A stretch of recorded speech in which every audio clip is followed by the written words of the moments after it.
Morning students. ఈరోజు మనం చెప్పుకుంటున్న టాపిక్ ట్రాన్స్పిరేషన్, బాష్పోత్సేకము. అంతకన్నా ముందు నా పేరు MD Shakeel Ahmed, lecturer in botany, government degree college, Atmakur, Wanaparthy district. So students, ఈరోజు మనం చెప్పుకుంటున్న టాపిక్ బాష్పోత్సేకము, ట్రాన్స్పిరేషన్. బాష్పోత్సేకము అంటే సాధారణంగా మొక్క యొక్క దేహంలో అధికంగా ఉన్న నీరు అనేది ఆవిరి రూపంలో వాతావరణంలోనికి విడుదలవ్వడము. దీన్ని ఏమంటాం మనం? బాష్పోత్సేకము అని అంటారు.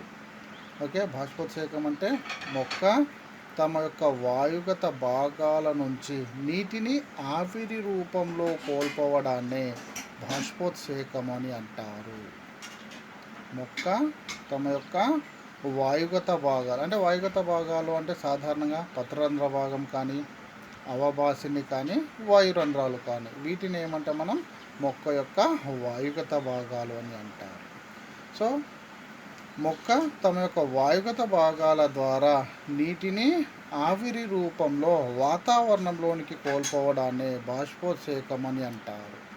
అయితే ఈ బాష్పోత్సేకం అనేది ముఖ్యంగా ప్రతి మొక్కలో కూడా 3 రకాలుగా జరుగుతుంది. అది ఫస్ట్ వన్, ఓకే, పత్రరంధ్ర బాష్పోత్సేకము. ఓకే, ఫస్ట్ వన్ పత్రరంధ్ర బాష్పోత్సేకము, రెండవది అవభాసిని బాష్పోత్సేకము, మూడవది వాయురంధ్ర బాష్పోత్సేకము.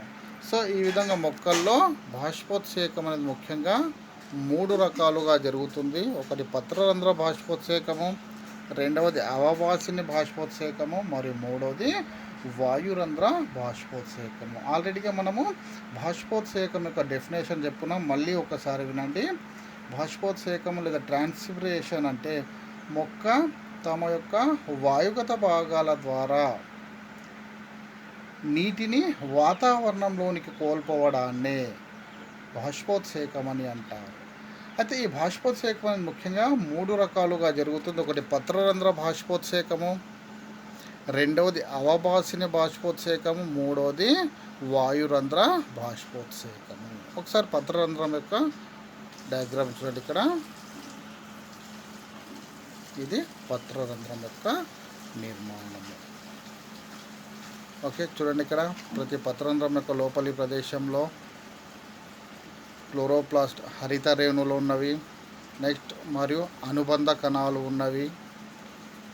ఓకే, ఆ అనుబంధ కణాలను ఆవరించి బాహ్యచర్మ కేశాలు అనే నిర్మాణాలు లేదా బాహ్యచర్మ కణాలు అనే నిర్మాణాలు ఏర్పడి ఉంటాయి. సో ఫస్ట్ వన్ ఏం చెప్పుకుంటున్నాం మనము? పత్రరంధ్ర బాష్పోత్సేకము. చూడండి, ఆ పదంలోనే ఉంది పత్రరంధ్ర బాష్పోత్సేకం. అంటే పత్రరంధ్రాల ద్వారా జరిగే బాష్పోత్సేకాన్నే పత్రరంధ్ర బాష్పోత్సేకం అని అంటారు. పత్రరంధ్ర బాష్పోత్సేకం అంటే ఏంటి? ఆ పదంలోనే ఉంది. పత్రరంధ్రాల ద్వారా జరిగే బాష్పోత్సేకాన్నే పత్రరంధ్ర బాష్పోత్సేకం అని అంటారు.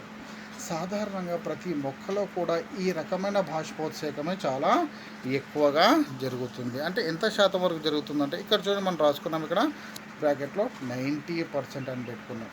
ఓకే, దాదాపుగా ప్రతి మొక్కలో కూడా దాదాపుగా 90% వరకు కూడా ఈ పత్రరంధ్ర బాష్పోత్సేకమే జరుగుతుంది.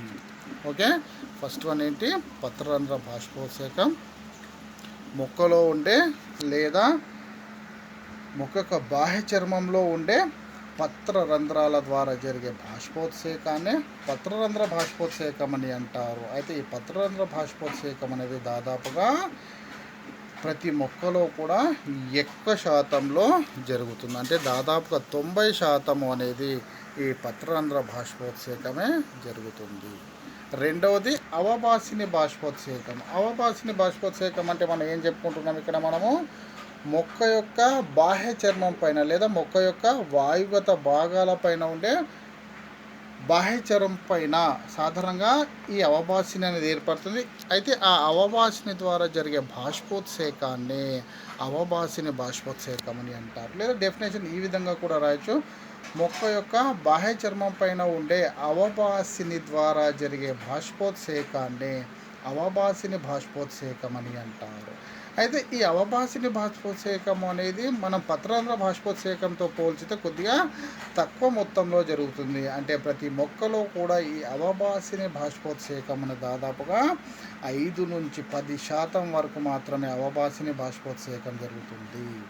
దెన్ మూడవది వాయురంధ్ర బాష్పోత్సేకం. వాయురంధ్ర అంటే బాష్పోత్సేకం అంటే ఏమంటే ద్వితీయ వృద్ధి జరిగిన కాండాలలో అనేక వాయురంధ్రాలు అనేవి ఏర్పడి ఉంటాయి. సాధారణంగా ప్రతి మొక్కలో కూడా ద్వితీయ వృద్ధి అనేది జరుగుతుంది. అయితే ఆ ద్వితీయ వృద్ధి జరిగే మొక్క యొక్క కాండాలలో అనేక వాయురంధ్రాలు అనేవి ఏర్పడి ఉంటాయి.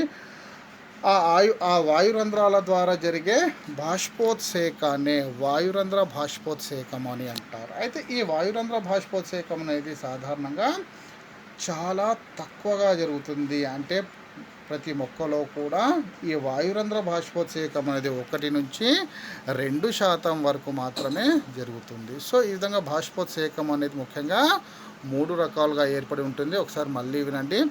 బాష్పోత్సేకం అంటే ఏం చెప్తున్నాం మనం?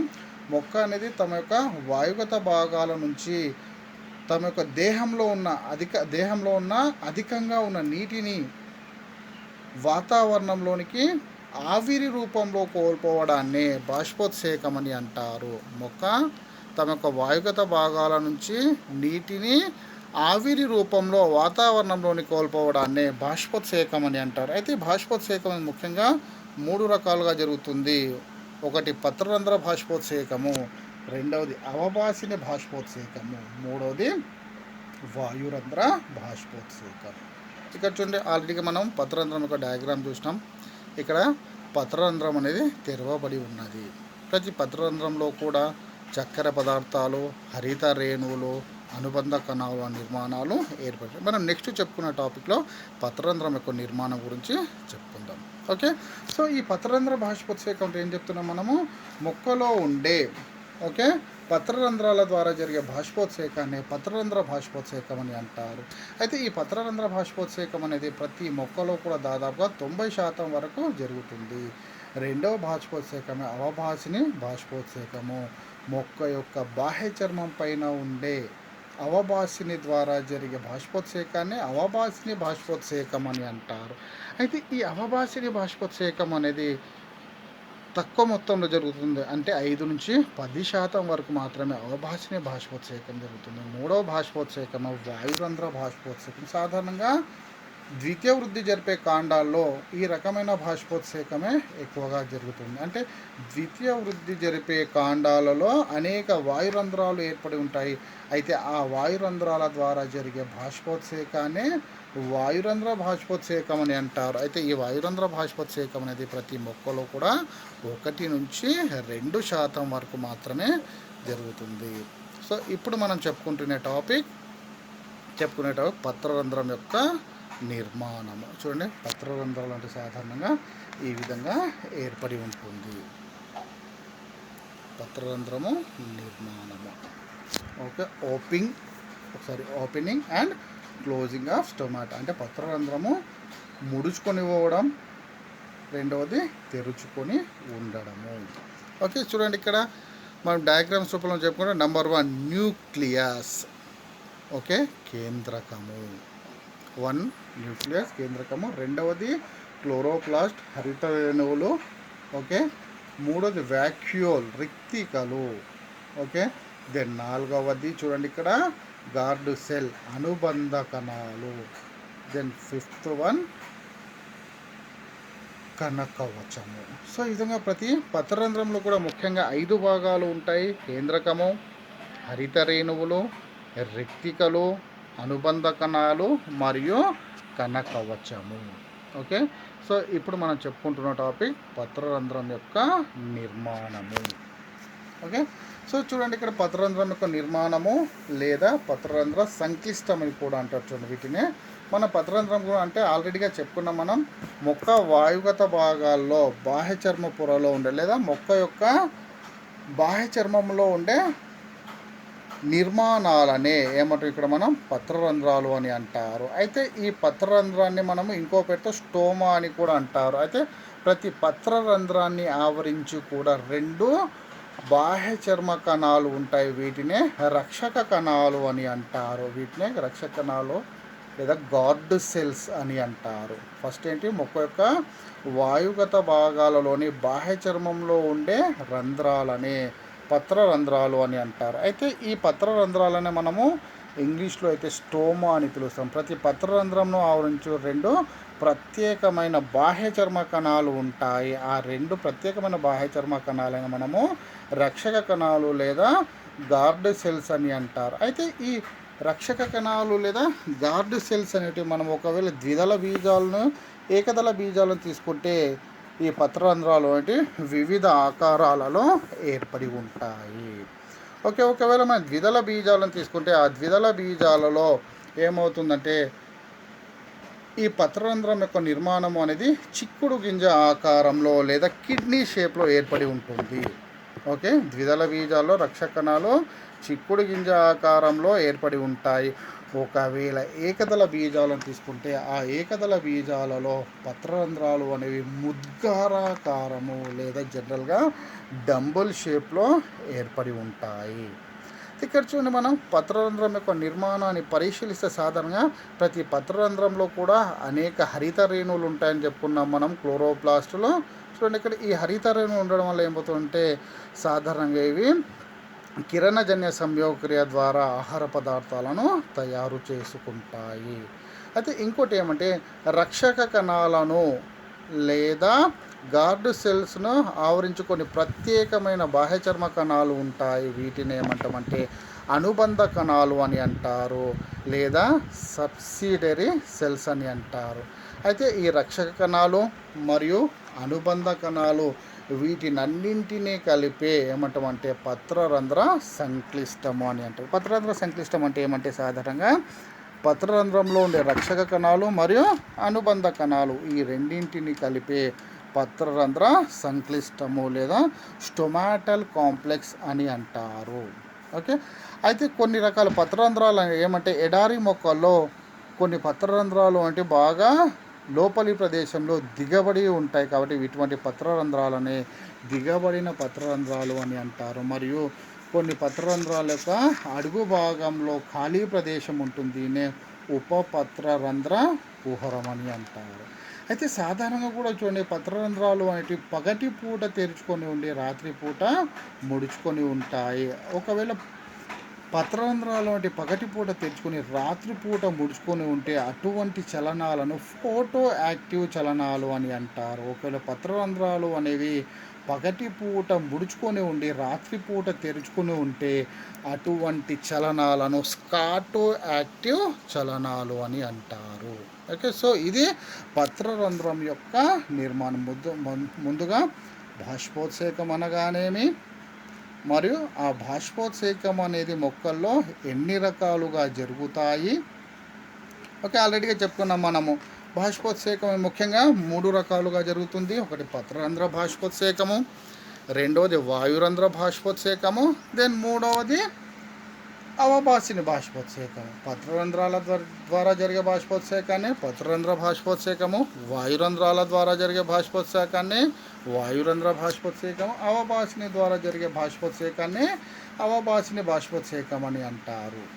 అయితే ఈ 3 రకాల బాష్పోత్సేకాలలో పత్రరంధ్రం ద్వారా జరిగే బాష్పోత్సేకమే చాలా ఎక్కువగా మొక్కల్లో జరుగుతుంది. రెండోది అవభాసిని బాష్పోత్సేకం. ఈ అవభాసిని బాష్పోత్సేకం అనేది పత్రరంధ్ర బాష్పోత్సేకం కన్నా కొద్దిగా తక్కువ మొత్తంలో జరుగుతుంది. మూడవది వాయురంధ్ర బాష్పోత్సేకం. మొక్క యొక్క ద్వితీయ వృద్ధి జరిగే కాండాల్లో మాత్రమే ఈ రకమైన బాష్పోత్సేకం జరుగుతుంది. అయితే ఈ రకమైన బాష్పోత్సేకం అనేది మొక్కల్లో చాలా తక్కువ మొత్తంలో జరుగుతుంది, అంటే 1 నుంచి 2% వరకు మాత్రమే జరుగుతుంది. నెక్స్ట్ పత్రరంధ్రం యొక్క నిర్మాణం. ఇప్పుడే చెప్పుకున్నాం మనం, పత్రరంధ్రం అనేది ఎక్కడ ఉంటుంది, మొక్క యొక్క బాహ్య చర్మంలో ఉండే నిర్మాణాన్ని పత్రరంధ్రం అని అంటారు. అయితే ఈ ప్రతి పత్రరంధ్రాన్ని ఆవరించి కూడా ఏముంటాయి, రక్షక కణాలను ఆవరించి అనుబంధ కణాలు, వాటితో పాటు ప్రతి పత్రరంధ్రంలో కూడా అనేక హరిత రేణువులు మరియు రెక్తికలు ఏర్పడి ఉంటాయి. అయితే సాధారణంగా పత్రరంధ్రం యొక్క నిర్మాణాన్ని పరిశీలిస్తే ప్రతి పత్రరంధ్రంలో కూడా ముఖ్యంగా 2 ప్రత్యేకమైన బాహ్య చర్మ కణాలు ఉంటాయి. వీటిని ఏమంటే మనం రక్షక కణాలు అని అంటారు. లేదా వీటిని మనము గాడ్ సెల్స్ అని అంటారు. ప్రతి రక్షక కణాలను ఆవరించి ఉన్న కణాలనే అనుబంధ కణాలు అని అంటారు. నెక్స్ట్, రక్షక కణాలు మరియు అనుబంధ కణాలు ఈ రెండింటిని కలిపే పత్రరంధ్ర సంక్లిష్టమని అంటారు.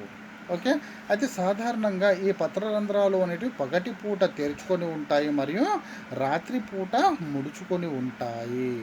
అయితే పత్రరంధ్రాలు పగటిపూట తెరుచుకొని రాత్రిపూట ముడుచుకొని ఉండడాన్ని ఫోటో యాక్టివ్ చలనాలు అని అంటారు. ఒకవేళ ఆ విధంగా కాకుండా ప్రతి పత్రరంధ్రం కూడా రాత్రిపూట తెరుచుకొని పగటిపూట ముడుచుకొని ఉంటే అటువంటి చలనాలను స్కాటో యాక్టివ్ చలనాలు అని అంటారు. ఓకే, అయితే ఇక్కడ చూడండి, సాధారణంగా మనం ఆల్రెడీ చెప్పుకున్నాం, ప్రతి పత్రరంధ్రం యొక్క లోపలి ప్రదేశంలో కూడా అనేక హరిత రేణువులు ఉంటాయని చెప్పుకున్నాం. ఈ హరిత రేణువులు ఉండడం వల్ల ఏమంటే ఇవి కిరణజన్య సంయోగక్రియ ద్వారా ఆహార పదార్థాలను పిండి పదార్థ రూపంలో తయారు చేసుకుంటాయి. ఇది పత్రరంధ్రం యొక్క నిర్మాణము. చూడండి ఇక్కడ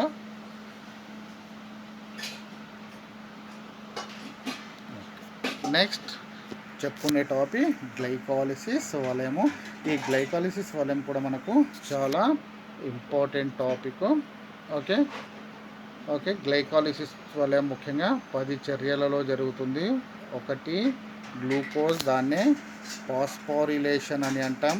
రెండవది ఐసోమరైజేషన్, మూడవది ఫాస్ఫోరిలేషన్, నాలుగవది splitting into 2 molecules, then fifth one isomerization, sixth one oxidation and phosphorylation, seventh one dephosphorylation, then eighth one shifting phosphorylation, then ninth one dehydration.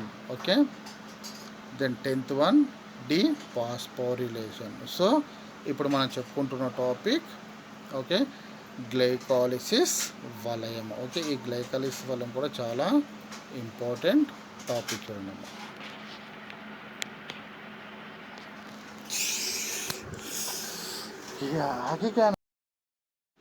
Good morning students,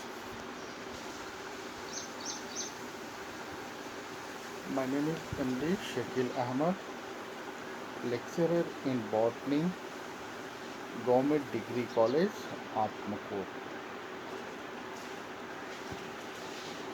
students, ఈరోజు మనం చెప్పుకుంటున్న టాపిక్ గ్లైకాలిసిస్ వలయము. ఈరోజు చెప్పుకున్న topic గ్లైకాలిసిస్ వలయం. అయితే ముఖ్యంగా ఈ గ్లైకాలిసిస్ వలయము అనేది గ్రీకు భాష నుంచి ఈ గ్లైకాలిసిస్ అనే పదము ఏర్పడినది. గ్రీకు భాషలో గ్లైకిస్ అంటే చక్కెర. గ్రీకు భాషలో గ్లైకిస్ అంటే చక్కెర, లైసిస్ అంటే విచ్ఛిన్నము ఆర్ విచ్ఛిత్తి. ముందుగా మనం ఏం చెప్పుకున్నాం, గ్లైకాలిసిస్ అనే పదము గ్రీకు భాష నుంచి ఏర్పడినది. వీటిలో గ్లైకిస్ అంటే చక్కెర, లైసిస్ అంటే విచ్ఛిన్నము. సో ఈ రెండు పదాలను కలిపి మనము గ్లైకాలిసిస్ అంటారు. ఓకే, అయితే ఈ గ్లైకాలిసిస్ వలయాన్ని మొట్టమొదటిసారిగా జర్మన్ శాస్త్రజ్ఞులు అయిన గ్లైకాలిసిస్ వలయాన్ని మొట్టమొదటిసారిగా జర్మన్ శాస్త్రజ్ఞులు అయిన లేదా జర్మన్ దేశానికి చెందిన శాస్త్రజ్ఞులు అయిన ఎమ్డన్ మేయర్హఫ్ పారానస్, ఎమ్డన్ మేయర్హఫ్ పారానస్ అనే ముగ్గురు శాస్త్రజ్ఞులు కనుక్కోవడం ద్వారా ఈ గ్లైకాలిసిస్ వలయాన్ని EMP వలయము అని కూడా అంటారు. ఈ అంటే ఎమ్డన్, ఎం అంటే మేయర్హఫ్, పి అంటే పారానస్. సో కాబట్టి గ్లైకాలిసిస్ వలయాన్ని ఇంకొక పేరుతో మనము EMP పథము అని కూడా అంటారు. అయితే EMP అంటే ఏమంటే ఎమ్డన్, మేయర్హఫ్, పారానస్ అనే ముగ్గురు శాస్త్రజ్ఞులు. ఈ ముగ్గురు శాస్త్రజ్ఞులు కూడా జర్మన్ దేశానికి చెందిన వారు. అయితే ఇంకొక పేరు ఏమంటే ఇక్కడ చూడండి, ఈ గ్లైకాలిసిస్ వరంలో పైన చూడండి చర్య మొట్టమొదటిగా ఏర్పడిన చర్య ఏదంటే గ్లూకోజ్. చిట్ట చివరిగా ఏర్పడేది పైరువేట్ లేదా పైరువిక్ ఆమ్లము. అవును, ఇక్కడ గ్లూకోజ్ అణువు అనేది ఆక్సీకరణం చెంది పైరువిక్ ఆమ్లంగా మారడాన్నే, ఓకే, పైరువిక్ ఆమ్లంగా మారుతుంది. కాబట్టి దీన్ని ఏమంటాం మనం గ్లైకాలిసిస్ వలయం అని అంటారు. అయితే ఈ గ్లైకాలిసిస్ వలయము ముఖ్యంగా కణద్రవ్యంలో జరుగుతుంది. మరియు వాటితో పాటు ఈ గ్లైకాలిసిస్ వలయము అనేది వాయు శ్వాసక్రియలో మరియు అవాయు శ్వాసక్రియలలో కూడా జరుగుతుంది. కాబట్టి డబ్ల్యూఓ జేమ్స్ అనే శాస్త్రజ్ఞుడు ఈ గ్లైకాలిసిస్ వలయాన్ని మౌలిక శ్వాసక్రియ అని కూడా పిలవడము జరిగినది. చూడండి, ఇక్కడ గ్లైకాలిసిస్ వలయానికి వివిధ పేర్లు ఉన్నాయి. ఒకటి మొదటైతే మనం గ్లైకాలిసిస్ వలయం అని అంటాం. ఈ గ్లైకాలిసిస్ వలయం అనేది ముఖ్యంగా గ్రీకు భాష నుంచి ఈ పదము ఏర్పడినది. ఒకటి గ్లైకిస్ అంటే చక్కెర, రెండవది లైసిస్ అంటే విచ్ఛిన్నము. రెండవ పదము ఏమంటే ఈఎంపి పదం. రెండవ పేరు ఏమని పిలుస్తున్నాం మనం గ్లైకాలిసిస్ వలయంకు? ఈఎంపి పథం. ఈఎంపి పథము అంటే ఈ అంటే ఎండన్, ఎం అంటే మేయర్ ఆఫ్, పి అంటే పారెంట్స్. అంటే ఈ ముగ్గురు శాస్త్రజ్ఞులు ఈ వలయాన్ని కనుక్కోవడం జరిగింది. కాబట్టి ఈ గ్లైకాలిసిస్ వలయాన్ని ఇంకొక పేరుతో మనము ఈఎంపి పథము అని కూడా అంటారు. మూడోది ఏమంటే ఈ గ్లైకాలిసిస్ వలయం అనేది వాయు మరియు అవాయు శ్వాసక్రియలలో కూడా జరుగుతుంది. కాబట్టి వీటిని ఇంకొక పేరుతో మనం మౌలిక శ్వాసక్రియ అని కూడా పిలవవచ్చు. నెక్స్ట్ ఇంకొకటి ఏమంటే ఇంకొక పేరు ఏమంటే సాధారణంగా ఇక్కడ చూడండి, ఈ గ్లైకాలిసిస్ వలయంలో మొట్టమొదటగా ఏర్పడే చర్య ఏది అంటే గ్లూకోజ్. ఈ గ్లూకోజ్ అనేది ఆక్సీకరణం చెంది పైరువిక్ ఆమ్లంగా మారుతుంది. ఈ విధంగా పైరువిక్ ఆమ్లంగా మారడాన్నే మనం ఏమంటాము డైహెక్సోస్ ఫాస్ఫేట్ పథం. అంటే ఒక గ్లూకోజ్ అణువు అనేది ఆక్సీకరణం చెంది రెండు పైరువిక్ ఆమ్లంగా మారుతుంది. కాబట్టి దీన్ని గ్లైకాలిసిస్ వలయం అని కూడా అంటారు. నెక్స్ట్ ఇంకొక పేరుతో ఈ గ్లైకాలిసిస్ వలయాన్ని డైహెక్సోస్ ఫాస్ఫేట్ పథము లేదా హెక్సోస్ డై ఫాస్ఫేట్ పథము అని కూడా అంటారు. ఓకే, సో ఇక్కడ చూడండి, సాధారణంగా ఈ గ్లైకాలిసిస్ వలయం అనేది ముఖ్యంగా 10 అంకెలలో లేదా ఈ గ్లైకాలిసిస్ వలయంలో ముఖ్యంగా 10 చర్యలు జరుగుతాయి. దాంట్లో ఫస్ట్ చర్య పాస్పారిలేషన్. ఓకే, ఫస్ట్ చర్య పాస్పారిలేషన్. మరియు రెండవ చర్య ఐసోమరైజేషన్. మూడవ చర్య మళ్ళీ పాస్పారిలేషన్. నాలుగవ చర్య విధలనము. ఐదవ చర్య ఐసోమరైజేషన్. నెక్స్ట్ ఆరవ చర్య ఆక్సీకరణము. ఓకే, నెక్స్ట్ ఏడవ చర్య డీఫాస్ఫారిలేషన్. నెక్స్ట్ ఎనిమిదవ చర్య అన్వంతస్థ వివర్తన. తొమ్మిదవ చర్య నిర్జలీకరణము. మరియు 10వ చర్యన డీఫాస్ఫారిలేషన్. అంటే మొత్తము ఈ గ్లైకాలిసిస్ వలయంలో మొత్తము 10 చర్యలు అనేవి జరుగుతాయి. ఇప్పుడు మనం మొదటగా చెప్పుకున్న చర్య ఏది అంటే పాస్పారిలేషన్. పాస్పారిలేషన్ అంటే గ్లైకాలిసిస్లోని మొదటి చర్య. లేదా ఇక్కడ చూడండి, పాస్పారిలేషన్ ఫస్ట్ ఏమంటే ఒక గ్లూకోజ్ అణువు అనేది, ఓకే, హెక్సోకైనేజ్ అనే ఎంజైమ్ సమక్షంలో మొదట చూడండి, ఇక్కడ మనకు గ్లూకోజ్ ఫస్ట్ చర్య ఏంటి, గ్లూకోజ్ నుంచి స్టార్ట్ అవుతుంది. ఒక గ్లూకోజ్ అణువు అనేది, ఓకే, హెక్సోకైనేజ్ అనే ఎంజైమ్ సమక్షంలో గ్లూకోజ్ 6-ఫాస్ఫేట్గా మారుతుంది. ఒక గ్లూకోజ్ అణువు అనేది హెక్సోకైనేజ్ అనే ఎంజైమ్ సమక్షంలో గ్లూకోజ్ 6-ఫాస్ఫేట్గా మారుతుంది. ఓకే, అయితే ఇక్కడ చూడండి, ఈ చర్యలో ఏటీపీ అనేది ఫాస్ఫేట్ దాతగా పనిచేసింది. ఇక్కడ ఏటీపీ అనేది అడినోజిన్ ట్రైఫాస్ఫేట్ అనేది ఒక ఫాస్ఫేట్ను కోల్పోయి ఏడిపిగా మారుతుంది. అంటే ఇక్కడ ఏంటి, ఈ చర్యలో ఏటీపీ అనేది ఏడిపిగా మారుతుంది. చూడండి, ఈక్వేషన్ మనం రాసేటప్పుడు ఏమవుతుందంటే ఇక్కడ ఏడిపి దగ్గర యారో మార్క్ ఉంది కదా, యారో మార్క్ అనేది ఎప్పుడు కూడా కింది చర్యకు సంబంధము, యారో మార్క్ అనేది పై చర్యకు సంబంధం. సో ఇప్పుడు ఈక్వేషన్ రూపంలో మనం రాస్తే ఏ విధంగా రాస్తాము, గ్లూకోజ్ ప్లస్ ఏటీపీ. ఎందుకంటే ఏటీపీకి యారో మార్క్ లేదు. ఆ ఏటీపీ అనేది ఏమైంది, ఒక పాస్పేట్ను కోల్పోయి ఏడీపీగా మారుతుంది ఇక్కడ. కాబట్టి ఏడీపీగా మారుతుంది కాబట్టి చర్య ఏదైతే ఏడీపీగా మారడం అనేది జరుగుతుందో అది కింది దానికి సంబంధం, అంటే కింది చర్యకు సంబంధం. కాబట్టి glucose plus ATP gives rise to glucose six phosphate plus ADP. ఇక్కడ జాగ్రత్తగా వినండి. ఫస్ట్ చర్య ఫాస్ఫారిలేషన్. ఫాస్ఫారిలేషన్లో ఫస్ట్ ఏం చెప్తున్నాం మనం, గ్లూకోజ్ అనేది హెక్సోకైనేజ్ అనే ఎంజైమ్ సమక్షంలో గ్లూకోజ్ 6-ఫాస్ఫేట్గా మారుతుంది. ఈ చర్యలో ఓకే ఏటీపీ అనేది ఏమవుతుంది, ఇక్కడ ఒక ఫాస్ఫేట్ను కోల్పోయి ఏడిపిగా మారుతుంది. కాబట్టి glucose plus ATP gives rise to glucose six phosphate plus ADP. ఇక్కడ మనము చర్య ఏది, ఇక్కడ ఎంజైమ్ ఏదంటే హెక్సోకైనేజ్. ఓకే, ఇక్కడికి ఫస్ట్ చర్య కంప్లీట్. రెండో జాగ్రత్తగా వినండి.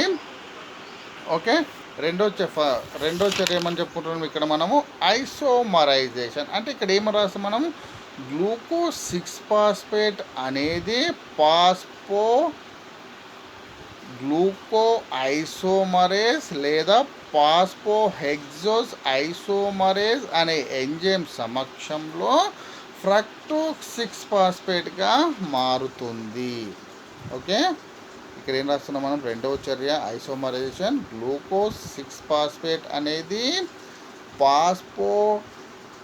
గ్లూకో ఐసోమరేజ్ లేదా పాస్పోహెక్సోజ్ ఐసోమరేజ్ అనే ఎంజైమ్ సమక్షంలో ఫ్రక్టోజ్ 6-ఫాస్ఫేట్గా మారుతుంది. ఈ చర్యలో మనకి ఇక్కడ ఏటీపీలు కానీ ఏడిపిలు కానీ ఏర్పడవు. కాబట్టి డైరెక్ట్గా మనం ఈక్వేషన్ ఏ విధంగా రాస్తాం, ఇక్కడ మనము glucose six phosphate gives rise to fructose six phosphate. ఇక్కడ గివ్స్ రైస్ టు పైన మనం ఏం రాస్తాం, ఎంజైము గ్లూకో ఐసోమరేజ్ లేదా పాస్పోహెక్సోస్ ఐసోమరేజ్ అనే ఎంజైమ్ ఇక్కడ రాస్తాం. దెన్ మూడవ చర్య phosphorylation. First one phosphorylation, then second one isomerization, మూడవది మళ్ళీ ఫాస్ఫారిలేషన్. ఇక్కడ నుండి ఫాస్ఫారిలేషన్ దగ్గర మళ్ళీ ఏం రాస్తాం మనం, ఫ్రక్టోజ్ 6-ఫాస్ఫేట్ అనేది ఫాస్ఫారిలేషన్ జరిపి, ఓకే, ఏ ఎంజైమ్ సమక్షంలో, పాస్పోఫ్రక్టోకైనేజ్ అనే ఎంజైమ్ సమక్షంలో ఫ్రక్టోజ్ 1,6-బైఫాస్ఫేట్గా మారుతుంది. ఇక్కడ జాగ్రత్తగా వినండి.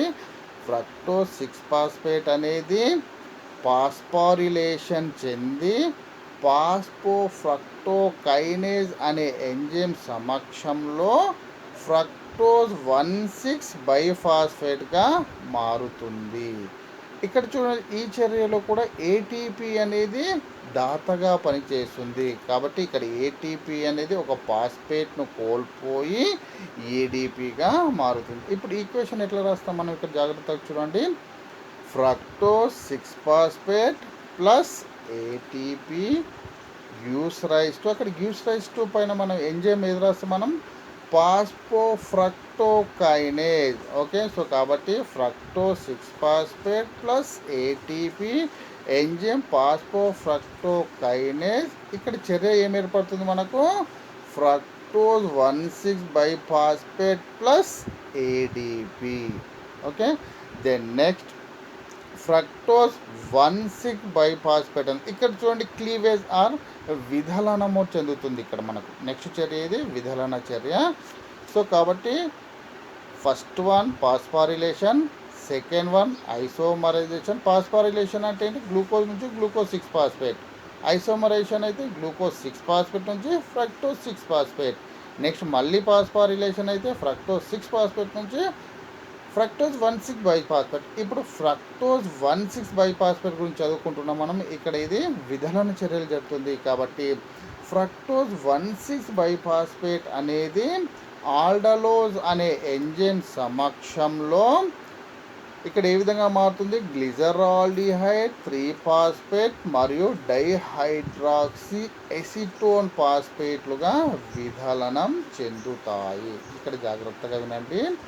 ఫ్రక్టోజ్ 1,6 బైఫాస్ఫేట్ అనేది ఆల్డలోజ్ అనే ఎంజైమ్ సమక్షంలో గ్లిజరాల్డిహైడ్ 3 ఫాస్ఫేట్ మరియు డిహైడ్రాక్సీ లేదా డైహైడ్రాక్సీ ఎసిటోన్ ఫాస్ఫేట్గా మారుతాయి. ఇక్కడ ఈక్వేషన్ ఏ విధంగా రాస్తాం మనము, ఫ్రక్టోజ్ 1,6 బైఫాస్ఫేట్ గివ్స్ రైస్ టు దగ్గర మనం ఎంజైమ్ ఏం రాస్తాము, ఇక్కడ మనం ఆల్డలోజ్ అనే ఎంజైమ్ రాస్తాము. Okay, gives rise to glyceraldehyde 3 phosphate plus dihydroxy acetone phosphate. Okay, next చూడండి, నెక్స్ట్ చర్య ఐసోమరైజేషన్ చర్య. ఓకే, ఇక్కడ చూడండి మనకు ఫ్రక్టోజ్ 1,6 బైఫాస్ఫేట్ ఫలితంగా ఇక్కడ ఏం ఏర్పడినాయి మనకు, ఒకటి గ్లిజరాల్డిహైడ్ 3 ఫాస్ఫేట్ మరియు డైహైడ్రాక్సీ ఎసిటోన్ ఫాస్ఫేట్ ఏర్పడింది. కానీ ఈ రెండిటిలో గ్లిజరాల్డిహైడ్ 3 ఫాస్ఫేట్ మాత్రమే మళ్ళీ మిగతా చర్యల్లో పాల్గొనడం అనేది జరుగుతుంది. ఓకే, అయితే ఇక్కడ ఏమవుతుందంటే ఈ గ్లిజరాల్డిహైడ్ 3 ఫాస్ఫేట్ మరియు డైహైడ్రాక్సీ ఎసిటోన్ ఫాస్ఫేట్ల మధ్య చర్యలు జరుగుతాయి. అయితే ఆ చర్యలు జరగడానికి ట్రయోజ్ ఫాస్ఫేట్ ఐసోమరేజ్ అనే ఎంజైమ్ ఆ చర్యలను జరుపుతాయి. నెక్స్ట్ చూడండి, ఇక్కడ మనం చెప్పుకుంటున్నట్టు ఇది ఆక్సీకరణం. అంటే గ్లిజరాల్డిహైడ్ 3 ఫాస్ఫేట్ అనేది, ఓకే వెయిట్ ఒక నిమిషం, గ్లిజరాల్డిహైడ్ 3 ఫాస్ఫేట్ అనేది ఐసోమరేజ్ అనే ఎంజైమ్ సమక్షంలో లేదా ఇంకోటి ఏం చెప్తాను, triose phosphate dehydrogenase, isomerase or triose phosphate dehydrogenase అనే ఎంజైమ్ సమక్షంలో ఇక్కడ ఏమవుతుందంటే 1,3 బైఫాస్ఫో గ్లిజరేట్ ఆర్ 1,3 బైఫాస్ఫో గ్లిజరిక్ ఆమ్లంగా మారుతుంది. ఓకే, గ్లిజరాల్డిహైడ్ 3 ఫాస్ఫేట్ అనేది ఏమవుతుంది,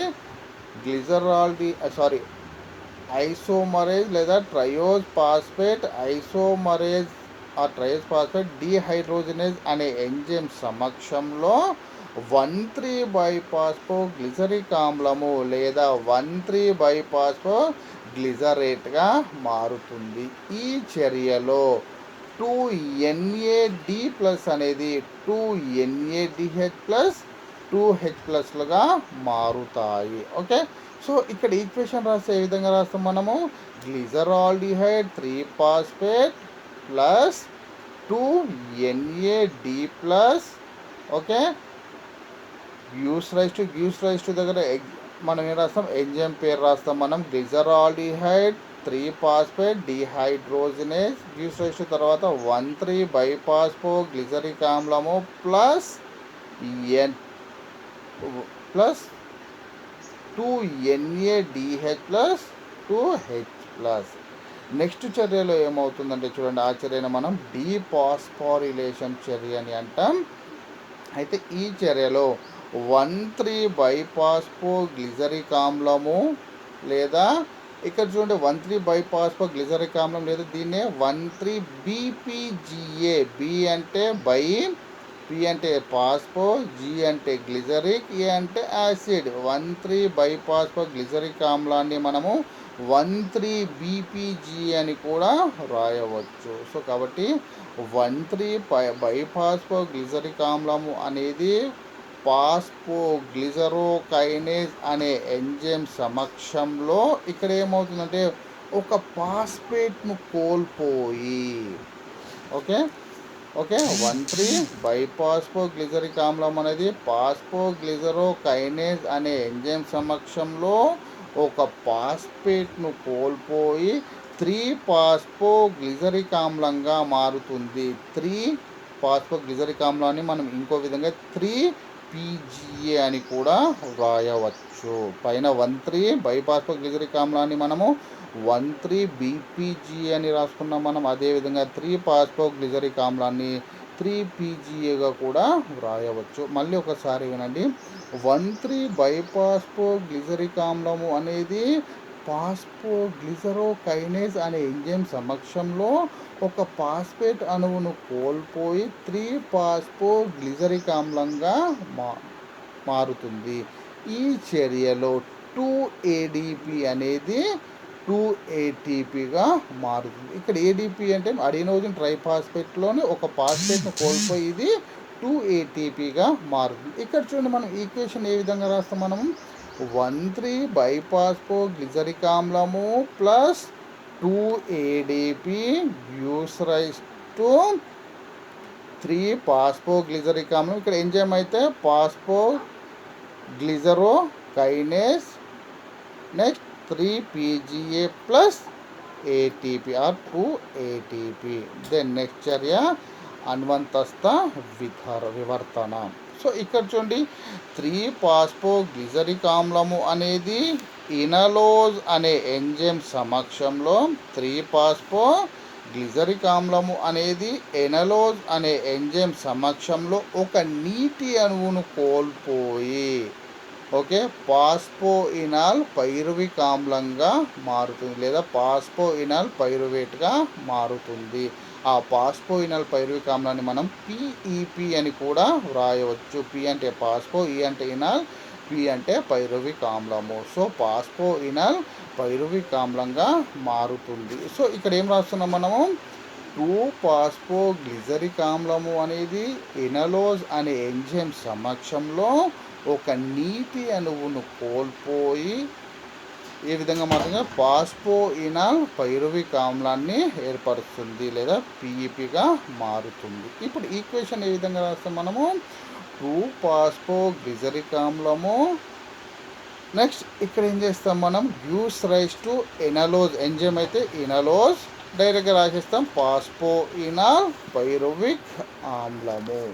ఓకే. దెన్ నెక్స్ట్ ఇక్కడ చూడండి, మనం ఏం రాస్తాం నెక్స్ట్? ఈ పాస్ఫోఇనాల్ పైరువిక్ ఆమ్లము అనేది పాస్ఫోఇనాల్ పైరువిక్ ఆమ్లము అనేది పైరువిక్ కైనేజ్ అనే ఎంజైమ్ సమక్షంలో పైరువిక్ ఆమ్లంగా మారుతుంది. ఓకే. సో ఈ చర్యలో 2-ADP అనేది ఒక పాస్పేట్ను కోల్పోయి